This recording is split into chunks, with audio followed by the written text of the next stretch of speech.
भी हेतु प्राण है। सृष्टिश्च मेघानाम, मेघों की निर्मिति, मेघ किस प्रकार से निर्माण हो जाएंगे, तो पूरी प्रक्रिया उसमें आती है। सूरज से पानी ऊपर ले जाना, उसके पश्चात उसका मेघ बनना, यह पूरी जो प्रक्रिया है वह सभी इसमें आती है। सृष्टिश्च मेघानाम, तथा मेघों का वहन भी। एक जगह मेघ बनते हैं वहीं पे वृष्टि होती है ऐसा नहीं होता है, मेघों का वहन भी होता है अपनी अपनी जगह। तथा अपाम विसर्गः, वृष्टि होना।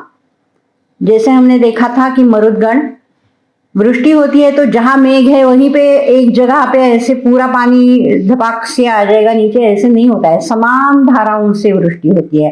तो यह अपाम विसर्गा, यह मरुदगण का कार्य है, यह हमने देखा था।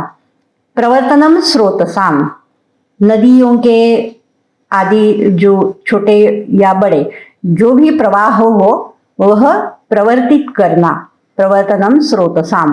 पुष्प फलानांच अभिनिर्वर्तनम, फूल तथा फल उत्पन्न होना, उत्पन्न होना, पूरे फूलना, तैयार होना, सभी आया इसमें।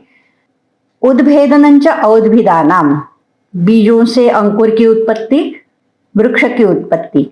ऋतूनाम प्रविभागः, यथा काल यथा योग्य ऋतु प्रवर्तित होना। विभागो धातु नाम, यह धातु है वह सृष्टि की उत्पत्ति के समय के धातु। पांचभौतिक स्थूल सृष्टि, वो जो धातु अर्थात विभिन्न ग्रहगोल उत्पन्न होते हैं उनका विभाग, यथायोग्य विभाग, तथा प्रत्येक ग्रहगोलों की मान संस्थान व्यक्ति, कितना प्रमाण होगा, कौन सा स्वरूप होगा, व्यक्तता क्या होगी, यह सभी कार्य प्राण का है। बीजाभिसंस्कारः, बीज पे संस्कार। शस्य अभिवर्धन, शस्य उपज, उसका वर्धन। अविक्लेद उपशोषणे, उसमें क्लेद हुए बिना अर्थात बिना सड़े गले उसका शोषण होना। तथा अवैकारिक विकार, जो भी है भाव पदार्थ वह स्वाभाविक रूप से चलते रहना, बनते रहना, यथास्थित सृष्टि का चलन। यह समष्टि प्राणमय कोशगत सूक्ष्म जो प्राण है, सभी नियंत्रक शक्तियां जो है उनका कार्य है। यदि इसमें कोई विकार हो जाए, प्रकुपितस्य खलु अस्य लोकेषु चरतः कर्माणि इमानि भवन्ति, प्रकुपित हो गया तो क्या होता है, शिखरी शिखर अवमथनम, शिखरी का शिखर, पर्वतों का जो शिखर होता है उसका अवमथन, एवेलॉन्च, एवेलॉन्चेस जो होते हैं पर्वतों में शिखर नीचे आ जाता है। उन्मथनम अलोकहा नाम, वृक्ष जो है वह जड़ से उखड़ जाते हैं। उन्मथनम, अनोकह का अर्थ है वृक्ष। उत्पीड़नम सागराणाम, सागर में झंझावात तूफान आ जाते हैं। उत्पीड़नम सागराणाम। उद्वर्तनम सरसाम, सरस जो भी निसर्ग निर्मित जलाशय हो उसे सरस कहते हैं, कृत्रिम जलाशय को सरस नहीं कहते। निसर्ग निर्मित जो भी जलाशय हो उसे सरस कहते हैं। सरस में उद्वर्तन, उनका अपनी मर्यादा लांग के बाहर आ जाना, उद्वर्तनम। प्रतिसरणम आपदानम, आपदा नदी, नदियों का प्रतिसरण, उल्टा बहते, प्रवाह उनका बदल जाता है, उल्टा बहती रहती है। आकंपनम भूमे है, भूकंप। आगमनम अंबुदानाम, इतने सारे मेघ आ जाते हैं, फिर से तूफान जैसी स्थिति। निहार निर्राध पांशुसिकता मत्स्यभेक उरग क्षार रुधिर अश्म अशनि विसर्गा। निहार फॉग बहुत ज्यादा उत्पन्न हो जाता है। निर्राध हिमवर्षाव। पांशु धूल बालू सिकता। मत्स्य भेक उरग क्षार रुधिर अश्म पत्थर अशनि बिजलियां कड़कना, इनका विसर्ग हो जाता है। व्यापादनम षण्णाम ऋतूनाम, षड ऋतु व्यापन्न हो जाते हैं। शस्यानाम असंघातः, उपज अच्छी नहीं होती है, दाना नहीं भरता है। भूतानांच उपसर्गः, यदपदोध्वंस व्याधियां हो जाती है। भावानांच अभावकरणम, जो भाव अस्तित्व में है वह नष्ट हो जाते हैं अचानक से। नष्ट तो सभी को होना ही है, यह अचानक नष्ट होना है। चतुर्युगांतकराणाम मेघ सूर्य अनलानिलानाम विसर्गः। चतुर्युग अंतकर जो मेघ सूर्य अग्नि तथा वायु है वह उत्पन्न हो जाते हैं। इनका वर्णन पुराणों में आता है कि चतुर्युगांतकर मेघ सूर्य क्या होता है। ऐसा भी वर्णन है कि 12 आदित्य एक समय में उग जाते हैं आकाश में। अनल अनिल भी तीक्ष्ण रूक्ष उष्ण अत्यंत होते हैं, यह पुराणों में वर्णन है। सही भगवान प्रभवश्च व्यश्च इत्यादि उसका स्पष्टीकरण किया है। यह कार्य यदि हम जाने तभी हम जान पाएंगे कि शरीर में इसका कार्य क्या है। पंचकोश त्रिविध देह प्राणमय कोश, इसमें 2 विभाग आते हैं, प्राण तथा कर्मेंद्रिय। समष्टि सूक्ष्म देह में जो प्राण है उसका ही सामर्थ्य का विस्तार बहुत सारी देवताएं हैं। ऐसा नहीं है कि प्राण से वह कोई भिन्न अस्तित्व है। इसी प्रकार शरीर में जो हमने पंच प्राण देखे हैं, प्राण समान अपान व्यान उदान, इसके ही विभिन्न सामर्थ्य, यह सूक्ष्म देह के सभी घटक है। रई क्या होता है? केवल सूक्ष्म तन्मात्र, यह रई है। बाकी जो है ज्ञान शक्तिमान विज्ञानमय कोश, जिसमें बुद्धि तथा ज्ञानेंद्रिय होते हैं। मनोमय कोश जो इच्छा शक्तिमान है, मन तथा ज्ञानेंद्रिय। प्राणमय कोश प्राण तथा कर्मेंद्रिय। यह प्राण की ही सभी विभिन्न विभूतियां, सामर्थ्य का विस्तार, विभिन्न अस्तित्व है प्राण के ही। यह है हमारा सूक्ष्म देह। प्राण के ही सभी अवयव है, ऐसा नहीं है कि प्राण से कोई भिन्न है। इसका वर्णन जो चरक संहिता में कहा है कि वायु तंत्र यंत्र धरहा। तंत्र यंत्र धर, तंत्र रूप जो यंत्र है, शरीर रूप जो यंत्र है, जैसे कोई गृह में कितने भी सारे यंत्र होते हैं, उसमें कोई अपने आप चलने की क्षमता नहीं होती है, उसका नियंत्रक कोई भिन्न होता है। वैसे ही यह जो वायु है, यह तंत्र यंत्र धर है, धारण करने वाला, इसका चलन संचलन करने वाला। कोई भी फोर्स जो यूनिवर्स को कंट्रोल करता है, इसी प्रकार वही फोर्स हमारे शरीर को कंट्रोल करता है, हमारे शरीर के अंतर्गत रह के। ऐसा नहीं कि बाहर के फोर्स भी हमारा नियंत्रण करते हैं। ऐसा नहीं कि केवल शरीर से अंतर्गत जो प्राण है वही हमारा नियंत्रण करेगा, शरीर के बाहर के जो फोर्सेस है वो भी हमारा नियंत्रण करते हैं। हमारे शरीर के सूक्ष्म देह में जो है वह अंदर से शरीर का नियंत्रण करेगा। इसका विवेचन संहिता में जो आता है, इतने सारे जगह पे आता है। एक तो है न वेगान धारणीय अध्याय, जिसमें अधारणीय वेग, व्यायाम, रसायन, योग्य समय में दोष शोधन, इन सभी का विवेचन है। ये कैसे, क्या इसका संबंध है, हम आगे देखेंगे। यहाँ संक्षेप से बताती हूँ कि जैसे स्वस्थ चतुष्क के 4 अध्याय है ना, तो उनमें क्रमशः एक से परे एक अंतर्गत कोशों का रक्षण कैसे करें, इसका विवेचन है। सबसे पहले क्या है? दिनचर्या है, पश्चात ऋतुचर्या है। इससे क्या होगा? दिनचर्या ऋतुचर्या पालन से वह स्थूल देह का रक्षण करेंगे।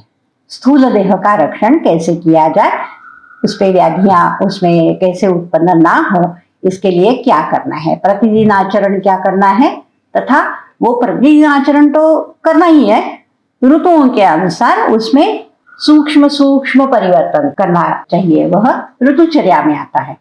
उसके पश्चात आता है न वेगान धारणीय, उसके पश्चात आता है इंद्रियोपक्रमणीय। न वेगान धारणीय में क्या है? प्राणमय कोश के लिए सभी नियमों का वर्णन किया हुआ है। प्राणमय कोश सूक्ष्म देहगत प्राण तथा इंद्रियोपक्रमणीय में इंद्रियों का, मन का, बुद्धि का विवेचन है। तो यह 2 अध्याय जो है वह सूक्ष्म देह के लिए वर्णित है। अब कारण देह के लिए क्या है? कारण देह के लिए तो हम कुछ नहीं कर सकते, आत्मा चैतन्य यह हमारे चिकित्सा से परे है। वैसे भी यह सूक्ष्म देह भी हमारी चिकित्सा के परे है, तथापि उसका नियंत्रण होता है हमारे शरीर पे, तथा उसके कारण शरीर में कोई व्याधियां हो जाए तो क्या कैसे करना है, कैसे हमें उसे संवारना है, इसका हमें विवेचन करना चाहिए। इसलिए सूक्ष्म देह का विवेचन आता है। सूक्ष्म देह में यदि व्यापत्ति हो जाए तो वह अधिक कठिन हो जाएगी।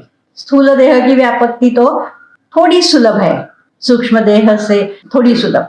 इसमें व्यापत्ति हो जाए तो अधिक रक्षा करना चाहिए कि इसमें व्यापत्ति ना हो। न वेगान धारणीय में वायु के लिए नियम बताए हैं। धारणीय वेग, अधारणीय वेग दोनों का विवेचन है। अधारणीय वेग शारीर वेग है कि जिनका धारण नहीं करना चाहिए, धारण करे तो इसकी गति में विक्षेप आ जाएगा, यह प्रकुपित हो जाएगा, इसका कार्य ठीक से नहीं होगा प्राण का। दूसरा है योग्य समय में दोषों का शोधन। दोष संचित हो जाते हैं तो मार्गावरोध हो जाएगा, मार्गावरोध हो जाएगा तो प्राण का कार्य ठीक नहीं रहेगा, तो शरीर में व्याधियां उत्पन्न हो जाएगी। इसलिए योग्य समय में दोषों का शोधन करना चाहिए। रसायन सेवन से क्या होता है, शरीर धातु बलवान हो जाते हैं। सार धातु आवश्यक है कि सार धातुओं के कारण प्राण तथा उसके जो विस्तार है, मन इत्यादि भाव, उनको सामर्थ्य मिलता है।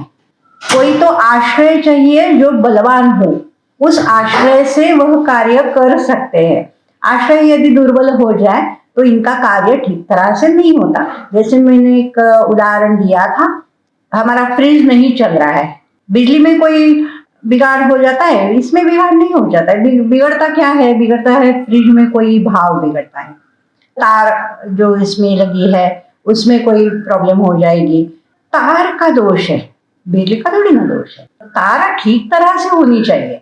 हर एक पार्ट जो होता है यंत्र का वह बलवान हो, ठीक हो, तभी जो भी फ्यूएल हो उससे वह यंत्र ठीक तरह से चलेगा। हमारी स्कूटर हो, हमारा फ्रिज हो, जो भी हो, फ्यूएल का दोष नहीं होता है। फ्यूएल ठीक है, पार्ट यदि खराब हो जाए, बिगड़ जाए, तो वह यंत्र कार्य नहीं करेगा। तो बिजली को कार्य करने के लिए एक स्पेसिफिक प्रकार का, निश्चित निर्धारित प्रकार का कोई आश्रय चाहिए। वह आश्रय है हमारे धातु शरीर के, जो इन प्राण तथा प्राणों के जो विस्तार है, मन बुद्धि इंद्रियां, इनको एक बलवान आश्रय देते हैं। यह बलवान आश्रय आवश्यक है, तभी इनका कार्य सुचारू रूप से चलेगा, नहीं तो कार्य नहीं होगा। इसलिए रसायन का महत्व है। तो यह भी न वेगान धारणीय अध्याय में आता है। तथा व्यायाम, सुसंहत देह होना चाहिए, तभी प्राण को बलवान आश्रय मिलेगा। सुसंहत देह, प्रमाणवान देह, सारवान धातु, यह आवश्यक है प्राण को बलवान आश्रय मिलने के लिए। इस अध्याय में प्राण का विवेचन आता है। दूसरा तो वातकलाकलीय अध्याय में आता है, जो संभाषा है वात के विषय में। इसका स्वरूप यहाँ स्पष्ट किया है कि क्या है यह। ऐसे होता है कि आयुर्वेद में सभी भावों का स्वरूप विस्तार से नहीं बताया जाता। जो स्वरूप अन्य शास्त्रों में विस्तार से दिया है वह प्रचलित है, अभी वह प्रचलित नहीं है, यह हमारा दोष है। जब यह ग्रंथ लिखे गए, जब यह शास्त्र प्रचलित किया गया, तब क्या था, तब यह सभी जो सिद्धांत है वह प्रस्थापित थे, वह प्रचलित थे, यह सभी जानते थे। उनका विस्तार से विवेचन इस शास्त्र का विषय नहीं है, इसलिए यहाँ अधिक विवेचन नहीं है। एक ही अध्याय में इसका विवेचन है, इस स्वरूप बताया है। त्रिमर्मीय चिकित्सा में उदावर्त का विवेचन आता है। वातव्याधि चिकित्सा में इसके प्रकार, इसका महात्म्य, प्रकोप के हेतु, व्याधि तथा चिकित्सा, इसका वर्णन आता है। एक है अशीति वातव्याधि, सूत्र स्थान में एक जगह पे वर्णित है। इतना ये संहिता में प्राण का विवेचन इतने अध्यायों में है। बाकी जैसे मैंने बताया कि वात व्याधि चिकित्सा में जो व्याधि है वह व्याधि अन्य व्याधियों में जो वातज प्रकार है उनसे भिन्न है। अन्य व्याधियों में भी वातज प्रकार है, वहां प्राणापानादि का कोई भी संबंध नहीं है। वह जो प्रकार है, वातज ज्वर हो, वातज छर्दी हो, वातज कास हो, जो भी है, वह सभी वातज प्रकार जो है वह स्थूल पंचीकृत पांचभौतिक वायु के विकार है, प्राण के संबंध से उत्पन्न हुए विकार नहीं है। वात व्याधि चिकित्सा यह भिन्न अध्याय इसलिए है कि यह वात ही भिन्न है, उसके परिप्रेक्ष्य में व्याधि इस अध्याय में बताए गए हैं। ऐसा प्रश्न उत्पन्न होता है कि यह जो भिन्न वायु है उसका हम क्यों विचार करें। वातकलखली अध्याय में भी पूछा है, आपके सामने अध्याय हो तो आप देख सकते हैं। तो मरीचि ने ऐसे पूछा कि यह जो इतना बता रहे हैं आप कि धरणी धारण ज्वलनोज्वालन आदित्य चंद्र नक्षत्र ग्रह गणानाम संतान गति विधानम, इसका हम क्या करेंगे। हमारी संभाषा जो है, हमारी जो चर्चा प्रवृत्त हुई है वो भिषक विद्या के लिए है। ये इस सब का हमें क्या करना है। किमर्थस्य गचने विज्ञाने वा सामर्थ्यमस्ति भिषक विद्यायाम, भिषक विद्यामधिकृत्य यम कथा प्रवृत्ता। हमारी कथा तो भिषक विद्या कथा, इसका अर्थ होता है संभाषा। हमारी चर्चा जो है वो भिषक विद्या के अधिकार में प्रवृत्त हुई है, संदर्भ जो है वो भिषक विद्या है। तो इसका हम क्या करेंगे। तो आर्यवैद उत्तर देते हैं कि यह जो पवन है अति बल, अति परुष, अति शीघ्रकारी, अत्यंत शीघ्रता से कार्य करने वाला, आत्ययिक, प्राणघातक। आत्ययिक का अर्थ होता है प्राणघातक। इसको अगर हम ना जाने, न अनुनिशम्ये, यदि हम ना जाने तो सहसा प्रकुपितम, अत्यंत वेग से प्रकुपित, सहसा एकदम से ऐसे वो प्रकुपित होता है। वह कोई हमें समय नहीं देता है, एकदम से उसका प्रकोप हो जाता है। हमें अति प्रयत्न पूर्वक उसकी चिकित्सा करनी चाहिए। अति प्रयतः कथम अग्रे अभिरक्षितम अभिधास्यति प्रागेव एनम अत्यय भयात्। अत्यय भयात् प्राग, अत्यय का अर्थ होता है विनाश। अत्यय भय, विनाश का भय, मृत्यु का भय, अथवा उस अवयव के कार्य का विनाश, संपूर्णतया अवयवों का विनाश। विनाश के भय से पूर्व, विनाश होने से पहले उससे रक्षा करने में कैसे समर्थ होगा यदि नहीं जानेगा तो। इसलिए इसका स्वरूप जानना आवश्यक है। वह हम आयुर्वेद के माध्यम से नहीं जान सकते क्योंकि वह प्रचलित प्रस्थापित सिद्धांत है, बाहर से देखने पड़ेंगे। कहाँ से आता है यह आयुर्वेद में भी बताया है। शुक्र शोणित संयोग से स्थूल देह बनता है, तथापि शुक्र शोणित संयोग इतना ही गर्भ नहीं होता है, उसमें बाहर से जीवात्मा प्रविष्ट होता है। शुक्र शोणित जीव संयोगे, शुक्र शोणित तथा जीव इनका संयोग, उसे गर्भ कहते हैं। शुक्र शोणित संयोग तो कितने होते रहेंगे, जीवात्मा का प्रवेश नहीं होता है तो गर्भधारणा नहीं होती है, गर्भ नहीं बनता है। जीवात्मा क्या होता है, कारण देह, चिदाभास, चैतन्य का आभास, यह कारण देह है, तथा सूक्ष्म देह, यह है जीवात्मा। कारण देह तथा सूक्ष्म देह। सूक्ष्म देह में विज्ञानमय कोश, मनोमय कोश तथा प्राणमय कोश, 3 कोशों का अंतर्भाव होता है। यह बाहर से आते हैं। शुक्र शोणित संयोग में पंचीकृत वायु होता है, पांचभौतिक है ना, शुक्र तथा शोणित दोनों पांचभौतिक है। वहां एक वायु है, यह सूक्ष्म देह में प्राण है, यह दूसरा वायु है। यह प्राण कैसे हो गया, अभी जीव के साथ, जीवात्मा के साथ शरीर में प्रविष्ट होता है। शुक्र शोणित संयोग में वह नहीं होता है। मृत्यु के समय जीवात्मा निकलता है तो यह भी सूक्ष्म देह भी निकलता है। प्राण तभी शरीर से बाहर निकलता है, उससे पहले बाहर नहीं निकलता है। शरीर से जो वायु बाहर निकलता है उसकी संज्ञाएं हमने देखी थी ऊर्ध्ववात, अधोवात तथा उच्छ्वास। यह सभी जो है वह पंचीकृत पांचभौतिक वायु है। यह वायु तथा यह प्राण, यह वायु, इसमें भेद है।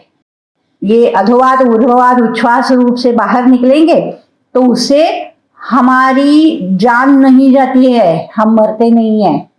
प्राण जीव के साथ मृत्यु के समय ही बाहर निकलेगा, उससे पहले बाहर नहीं निकलता है।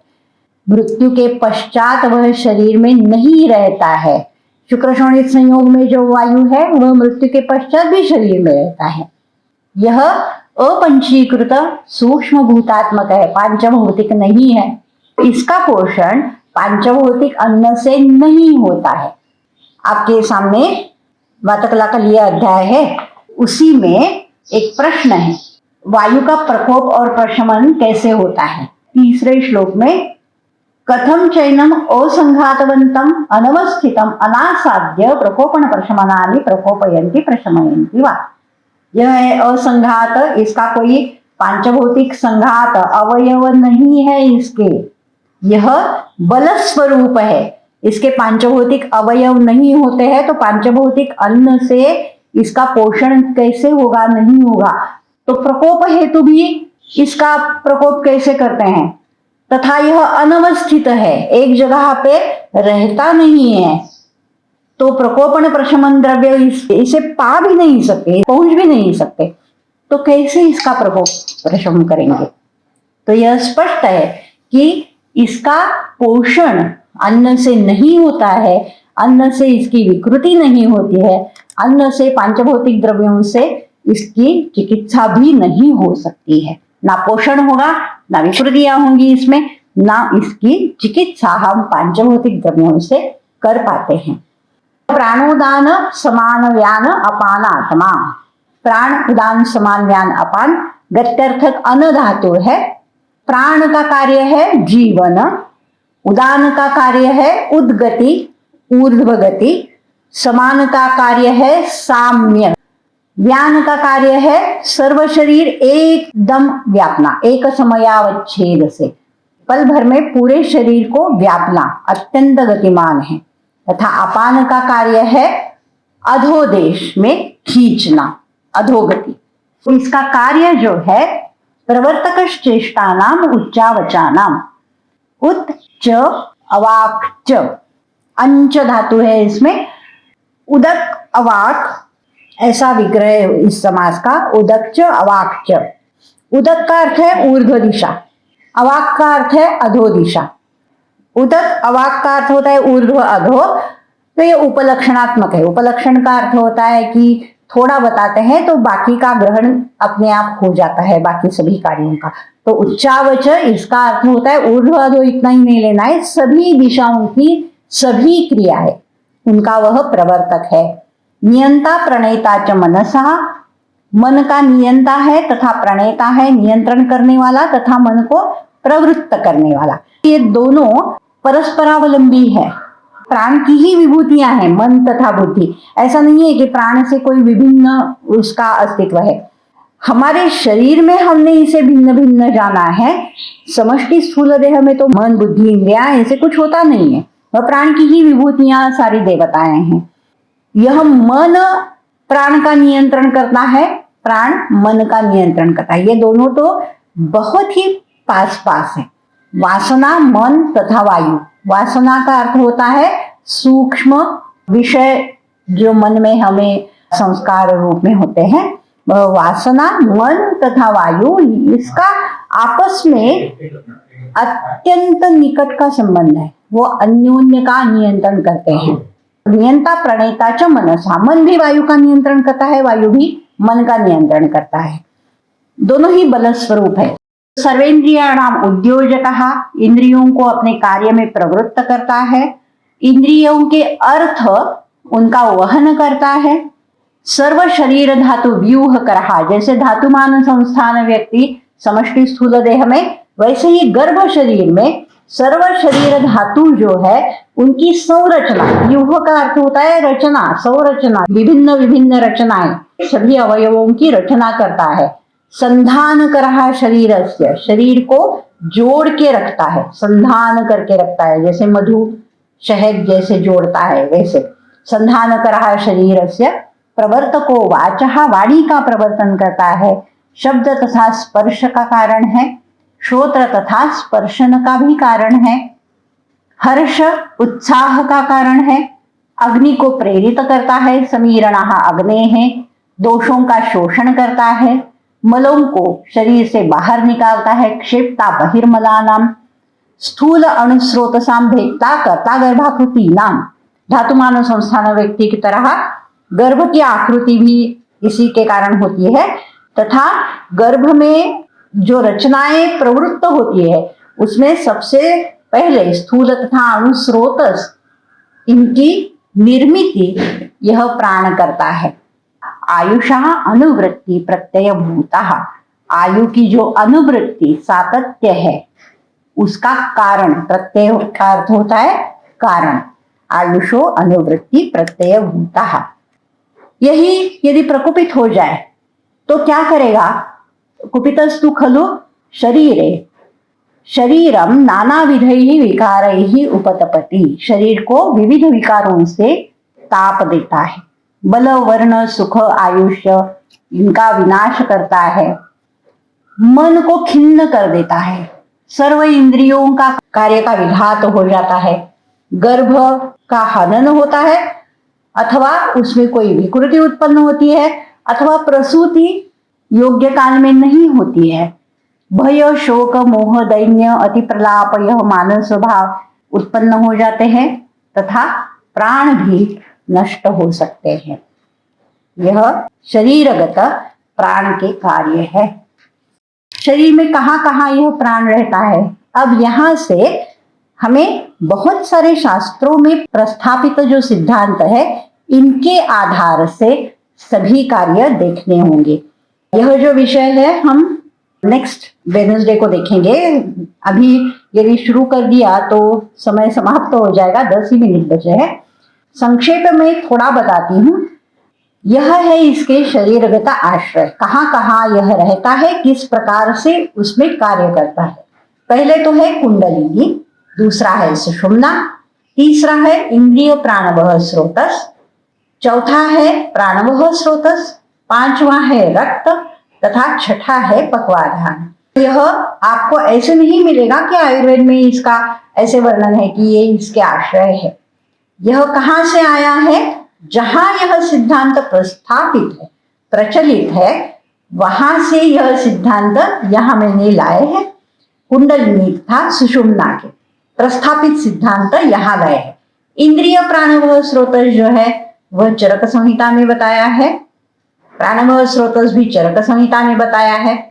पक्वाधान यह इसका आश्रय है तथा रक्त यह इसका आश्रय है। यह मैंने चरक संहिता में जो भी संदर्भ आए हैं उनको एक जगह पे लाके उनका परस्पर संवाद कैसे होता है इससे परिनिष्ठित अर्थ किया है। यह ऐसा नहीं है कि रक्त इसके लिए यह बताया है, पक्वाधान इसके लिए यह बताया है। पक्वाधान तो स्थूल वायु का आश्रय है, यह हमने पिछले व्याख्यान में देखा था। पक्वाधान इसका आश्रय कैसे हो सकता है, कैसे पक्वाधान से इस पे हम कार्य कर सकते हैं, यह हम अगले व्याख्यान में देखेंगे। रक्त भी इसका आश्रय कैसे है यह भी देखेंगे। विभिन्न आश्रयों के साथ इसका कार्य कैसे होता है, यह कैसे आश्रय है, यह भी हम अगले व्याख्यान में देखेंगे।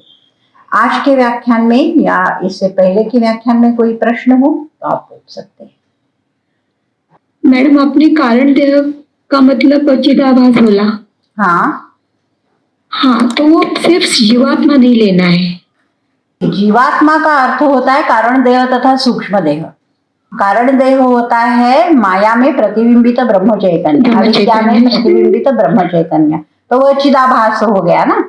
चैतन्य का आभास मात्र है, चैतन्य तो यहाँ वहां जाता नहीं है, कुछ भी नहीं होता है, उसमें कोई विकार भी नहीं होता है, तो चिदाभास। माया में प्रतिबिंबित ब्रह्म चैतन्य अथवा अविद्या में प्रतिबिंबित ब्रह्म चैतन्य यह कारण देह है। तथा सूक्ष्म देह होता है मन बुद्धि तथा प्राण, 3 कोश, मनोमय कोश, प्राणमय कोश, विज्ञानमय कोश। और कोई प्रश्न है? जी पूछिए मेघा जी। मैम मुझे दर्शन शास्त्र के बारे में पूछना, इसके रिलेटेड तो नहीं है।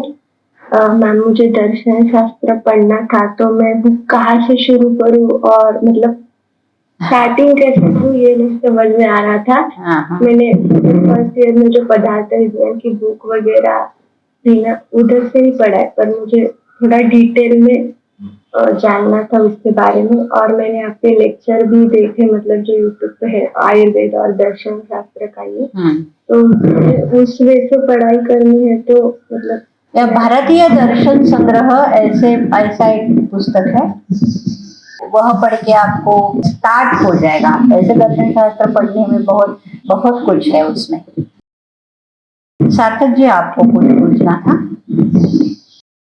मुझे पूछना है कि पूर्व जन्मकृत जो पाप कर्म है वो जीवात्मा की विकृति है या सूक्ष्म देह की विकृति है, उसको कैसे हम समझें? पूर्व जन्मकृत जो कर्म है वह हमारे बुद्धि के अंतर्गत आते हैं। बुद्धि की प्रेरणा से हम कर्म करते हैं, सूक्ष्म देह में आते हैं। कर्मों के अनुसार ही हमें गति प्राप्त होती है। तो इसीलिए प्रज्ञापराध बताया है, बुद्धि का अपराध है वह। हमने जाना नहीं अथवा गलत जाना, सही जाना नहीं, यह दोनों हमसे प्रज्ञापराध करवाते हैं। ना जानना भी हमारा पाप ही है। मुझे पता नहीं था, यह नहीं बोल सकते हम। पता नहीं था तो हमारी ही भूल है। पता होना चाहिए क्या सही है क्या गलत है, तो था सही कार्य हमने करना चाहिए। मैम इसी संदर्भ में पुनः विषय है, जैसे क्लेश के वशीभूत होकर आत्मा भिन्न भिन्न गर्भों में प्रवेश लेती है और शरीर स्थान में ही मोक्ष को सभी प्रकार के दुखों का अंत करने के लिए प्रवर्तक मार्ग बताया गया। मेरा प्रश्न फिर वही है, जैसे आप कहते हैं आत्मा कहीं नहीं जाती, तो वह सभी जगह विद्यमान है, लेकिन भिन्न भिन्न शरीरों में उसका अस्तित्व है। जिस भाव को आप बार बार कहते हैं चिदाभास के रूप में, तो जो आयुर्वेद में या चरक संहिता या अष्टांग हृदय जैसे ग्रंथों में शरीर में प्रवेश शब्द बताया गया है कि वह निश्चित मास में जब शुक्र शोणित संयोग है उस समय उसका प्रवेश का समय भी निश्चित किया गया है, तो उसका थोड़ा स्पष्टीकरण करें। वो जो प्रवेश है वह जीवात्मा का प्रवेश है, वह चैतन्य का प्रवेश नहीं है। चैतन्य ना प्रविष्ट होता है ना निर्गत होता है, कहीं भी चैतन्य आएगा नहीं जाएगा नहीं। प्रवेश जो है वह जीवात्मा का है। जीवात्मा क्या होता है कि माया में प्रतिबिंबित चैतन्य है, तथा यह 3 कोश जो है, विज्ञानमय कोश, मनोमय कोश तथा प्राणमय कोश, इनका प्रवेश होता है। और किसी को कुछ पूछना है? हाँ मेघा जी। अव्यक्त ब्रह्म और चेतना एक ही है क्या? मैम ये रेफरेंस है चरक शारी स्थान 5 में का। मैम उसमें पंच महाभूत और अव्यक्त ब्रह्म बोलकर षड्धातवात्मक पुरुष बनता है, ये डेफिनेशन है। पृथ्वी आपस तेजो वायु आकाशम ब्रह्मच अव्यक्तम, यही ना? तो ब्रह्मच अव्यक्तम यही चिदाभास है। षड्धात्मात्मक पुरुष जो है तो उसमें जो चैतन्य है उसे अव्यक्त ब्रह्म कहा है, तो यही चिदाभास है। चैतन्य और चेतना एक ही है? हाँ, चैतन्य ही चेतना है, पर्याय है इसके। चरक शारी स्थान 1:16 में जो षड्धातवात्मक पुरुष की डेफिनेशन दी है, उसमें पंचमहाभूत और चेतना मिलकर षड्धातवात्मक पुरुष बनते हैं। एक ही है, कोई इसमें भेद नहीं है, यही बताया है। ब्रह्मच अव्यक्तम वही चेतना है। और कोई प्रश्न है किसी का? सार्थक जी। आज के लिए फिर आज यहीं रुकते हैं, क्योंकि शायद और कोई प्रश्न नहीं है।